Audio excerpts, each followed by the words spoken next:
Hey y'all, Merry Christmas in advance. Thank you for joining today. Welcome and welcome back to my channel. This is Chantel, per usual on this channel. Yeah? If you like what you see, please do subscribe. Don't forget to turn on that bell icon, so whenever I post, you'll be one of the first to be notified. Alrighty? Thank you so much. Isn't that amazing? So today's video is a Q&A. I asked you all to ask me anything regarding the YouTube Black Voices Fund. For those who don't know, I am a cohort of the YouTube Black Voices Fund 2023. Yay me! Whenever I say that out loud, I'm like, wow, this is such a huge achievement for me and those who understand. So like I mentioned, I asked you all to ask me anything you'd like to know about it. Posted on both my YouTube community and Instagram. A few people asked some questions, which I am going to be answering today. The first question is from Childhood Diaries, and she said, how was Patricia Bright in real life? She was such a doll. She was quite honest. She was really open and gave us a lot of nuggets of wisdom in terms of content creation and just being a YouTuber in general. It's very rare to see people who are very honest in sharing their experiences on this journey. I was really happy to be part of that session. I learned a lot. With that being said, let me share with you all a few things I learned from the trip to Cape Town, that's mixing with other creators, and the creator class with Patricia Bright. The first thing I learned is that social media is definitely the opposite of real life. Some of your faves that are so lively on screen are the total opposite in real life. I wasn't surprised though, primarily due to the fact that I am that type of person. So what you see on camera is definitely not what you will get 100% offline. Second thing I learned is that everybody is struggling. The ones that have 1,000 subscribers, the ones that have 1 million subscribers, the ones that have 10 million subscribers, everyone is struggling with this content creation thing. Like it's generic in simple terms. The third thing I learned is that everybody is doubting themselves. Confidence comes in here and there, but sometimes doubt comes in. You put out some sort of content and you're like, ooh, will anybody watch this? Will people like it? Does it make a lot of sense? Is it funny enough? Do I look good enough? Some sort of doubt just shows up here and there. The next thing I learned, which is actually one of the most important things, is that content creation is a fast changing diamond field waiting to be mined. Some people have already started mining actually. People have moved from content creation being a hobby to it being something they are using to build an empire. And that was really nice to see, because I've always had that mindset. A few years into this whole YouTube journey, I realized that a lot of other people think like that, which is an amazing thing. The last thing I learned is that everything is content. Yes, everything is content. Let me explain that. Everything is content, not because it's the right thing to do or it's the right type of content to put out, but just because we live in a world where majority are very curious. You can put up a 10-15 minutes video that's all about bashing somebody and people will still watch it, comment and say what you're saying is true. You can put up a video of you just sleeping and waking up and someone will say, oh, I like the way you sleep and wake up. That's just the world we live in. Not necessarily because they love you, but because they are curious to know what goes on in your life and in the lives of others. So yeah, I came to realize that, and it was quite an eye opener. Whatever you're doing, if your conscience is okay with it, you go on. If it's something that God will punish you in the future, you will wait and you will see your punishment in future. That's all I'm going to say about that. If it's something that God will bless you, no problem, it's coming your way. That's that with that question. I just wanted to elaborate on that. A second question is, you have always been confident. One of the reasons we love you. Oh, thank you. Does this recognition improve your confidence in knowing that your voice really, really, really does matter? Like, I want to understand the boost it has given your morale and just how better it makes you feel. I wish I can explain what I mean better. Just answer as you can. I actually understand what you mean. So yeah, has it boosted my confidence? Of course it has. If my confidence was at 80%, right now it's at 250. Because there's something about you being recognized for your passion or recognized for doing something that you love doing. I've always been a perfectionist. I've always been someone who people recognize for her work. Even when I was doing my 9 to 5, like I was my boss's go-to. Do you get? I've always been that type of person that is all about excellence. I'm a myriad of competence, I'd like to call it. Getting into YouTube and being that same person that I am and getting recognized for that as well was actually a confidence booster. I will not lie to you, the first time I applied and I was refused, it kind of dimmed my confidence a bit. But what I did was go back and improve on my craft. I knew that something was lacking in terms of my content creation, so I went back and improved on myself, gave myself 1 year to improve on my quality, on my layout, on my video, on my audio, on my everything, and then came back to apply again because I knew by that time I stood a chance. So when they picked me, it just confirmed it even more. Most importantly, I realized that that thing I'm praying for, 1,001 people are also praying for it. So what makes me stand out is going back to do the homework and coming back even better. There's something about grace that people shy away from. Grace is grace. Grace abounds. Grace is real, right? But what people don't understand is that when you are giving grace, the real work is you sustaining that grace. Let me give you all an example.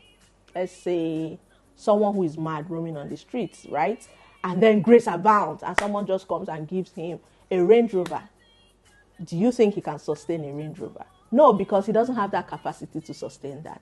In same regard, if I had gotten this when I first applied, I don't think I would have been able to sustain that type of blessing, that type of grace. So I feel like God was just trying to mold me into the person that when this blessing comes my way, I would put it into good use. Yeah, I know that was a long answer to your question. Shoma Anoagasi, I'm sorry if I mispronounced your surname. You have always been an inspiration and I finally opened my channel. Oh, congratulations. Can someone like me apply? I'm still trying to grow my channel. Thanks. To answer that question, I'm going to read out the eligibility to participate. I got this from Google so I don't make a mistake. First, if you identify as black, that's you're black, you identify as being black, and you're a member of the YouTube Partner Program, that's for those who have been monetized.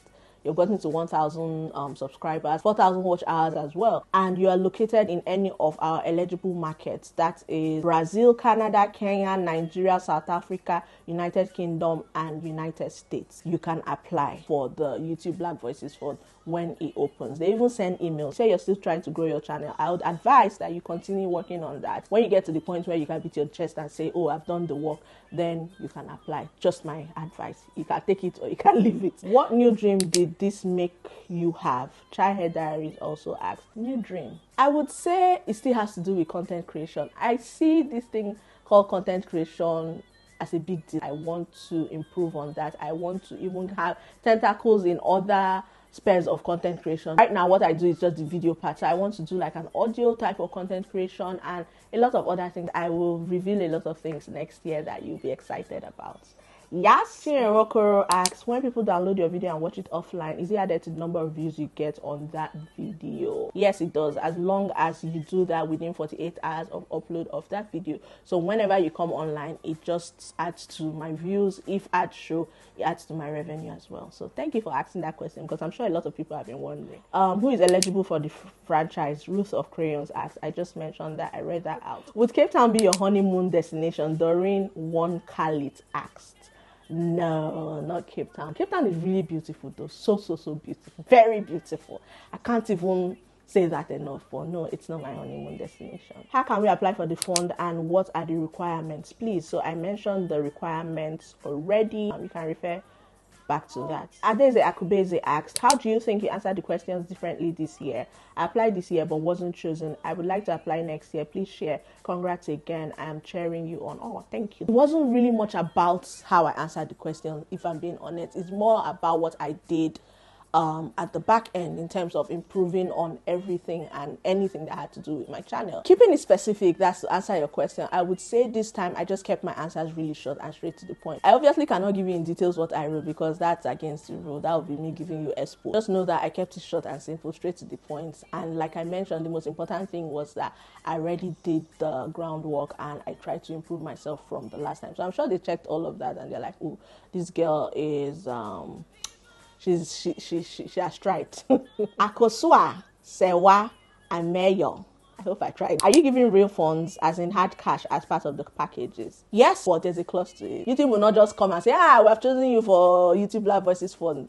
Send your account details. Boy, money has entered. Nah, it doesn't work that way. I thought it worked that way, but my dear, it doesn't work like that. You have to do the work. You don't even see any money for a while, to be honest. Yes, you have to really do the work first before you are rewarded with cash. Okay? For the fund, does it come in cash? Are there conditions attached to it? Childhood Diaries asked. Yes, of course. I just answered that. Chima Francheri. Hello, Chantel. What do you think you did differently this time that you got picked? Secondly, what are the necessary things one should state while applying? They just ask you a bunch of questions. So you answer from the heart. You answer truthfully. And I already answered what I did differently. Yeah. can refer to that. I don't want to repeat myself. Sweet Moxie, this is the last question from YouTube, said, hello Chantel, I want to know how you apply the link or website one can apply. Again, what are the basic requirements? Does the number of subscribers matter? I also watched a video of you talking about how you applied before and was rejected. Do you know why you were rejected? Thank you. Okay, I'll answer her question in sections. I think it opens in June and closes in July. So if you are eligible, I'll just send you the email. You don't even have to scout for it. Eligibility, you have to get to the YouTube Partner Program benchmark or threshold. That's 1,000 subscribers and the like. So answering your question, does the number of subscribers matter? Yes, it does. You know why you were rejected? No, they don't share that. So yeah, they don't share that. They just send you an email and say you are not, I don't know the English, I can't really remember that, but basically you haven't been selected for this year's this thing. But thank you for applying, and try to encourage you as well to keep going. Eventually it might be your turn. Yeah, moving over to the Instagram stories responses. Adora asks, hi Shade, Fashion Nova and Zara, what other store has suitable plus size, curvy plus size outfits? Eloqui. I don't know if they deliver to Nigeria, but I really love their things. They are quite on the high side, but they're of good quality, at least the ones that I've seen. I have a dress from them and it's so good. ASOS is very good as well. ASOS, I forgot to mention, and they stock other brands and they deliver worldwide. One of my favorite, like all-time favorite actually. Impeccable Queen, can you help me gain visibility? I'm a new YouTuber. Nah, I can't do that, baby. You just have to work hard.